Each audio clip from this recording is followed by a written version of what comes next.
to it. You know he's being recorded too. He know. He ain't stupid. I record these people, everything I do, my nigga. This is a book that they give out at small claims court, here specific to New York City, Nassau, and Suffolk. It tells you the rules and regulations of pursuing actions in small claims court. I highlighted the section. How does the enforcement officer know what assets the judgment has? The answer is you must find out about the judgment debtor's assets and give that information to the officer. The officer will want to know about the judgment debtor's property. Let me stop you. No mean to cut you off. How you pronounce your name? Tito. Sergeant? The undersheriff, sir. Yeah. What? Look, that same booklet, right? It says that you can't have. Look, let me tell you something real quick. It says that you can have a jury trial in small claim cases, but the Constitution goes against that. So you can keep that. Matter of fact, you can give that to me. You can give it to me. I'm just telling you. Listen, this is the ball game we're playing, and these are the rules. You don't have to follow them, but these are the rules. So if I don't have the information for his banking stuff, how are you, what else? What is the alternative? Let me finish. I was going into that portion of it. Listen, I understand. Your time is precious, so is mine. I'm trying to get to it. I'm trying to excite. No. How do I find out about the judgment debtor's money and property? You can use an information subpoena. This is a legal document signed by small claims clerk that orders the judgment debtors and others to answer questions about the judgment debtor's assets. Where do I get an information subpoena? You get information subpoenas with pre-printed questions at legal stationery stores, from legal supply stores, from the small claims clerk, Right. $2 to $3 fee. Gotcha. You get this information subpoena, and you go to the bank and hand it to them. This is how collection agencies do it. Your taxing authority does this to find your money. They don't know where your money is. You get this from the clerk. You serve. They will tell you if there's an account, and if you get a restraint notice, they'll restrain it for up to a year. Right? Right. That's how you collect on a small claim.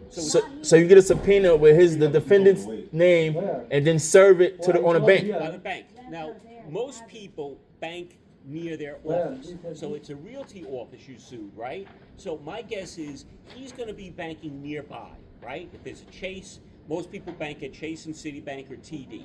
So what I would do is go to that location, look for banks, get the information subpoena, and serve those banks, right?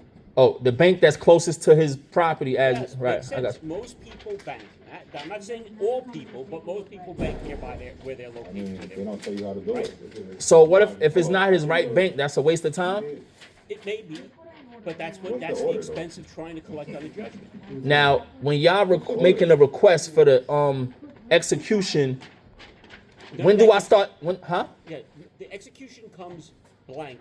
It gives us the information, but it doesn't identify a bank or anything like that. Let's say you found a bank account. We would take your execution, attach a levy flag, and go serve Chase Manhattan Bank, or go serve Citibank, and tell them if they have money or property, they got to turn it over to the sheriff. How you doing? Say that part again. We take the execution Right. and we serve the bank that you found the information in, and Oh. they're required What to turn happened it to the over. paperwork? I went over there. Interesting. Now, so when should I start doing the subpoena thing? Right away. Oh, so I could do it before Yes. y'all make the request to the court. Correct. Correct. You get it Now, right away. let's make this clear for the record. You guys do not make that request to the court. I mean, you do not identify what type of execution you want to the court. If you want an income execution, there's an income execution. That's different. That's for a salary one. Like if the guy works. That's not what I'm asking you. I'm saying in regards to an execution, in regards to making a request for execution, you guys, the sheriff, do not specify what type of execution they want from the court. You're telling me that's a no. That's what you're saying. Huh? Is that a yes or no? I'm trying to answer your question. We ask for an execution. That execution can be used to serve a garnishee but they don't even have the and paperwork seize their over money there. and property.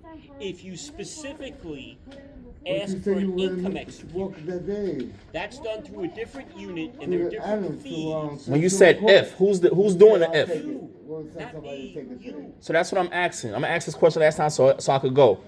Do the sheriff, when the sheriff office make a request for execution to the court, Are y'all required to identify what kind of execution you're requesting? No, the clerk will only send us one type of execution.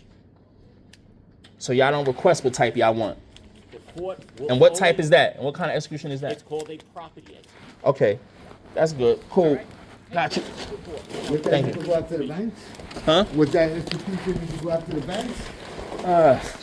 How you get out of here? So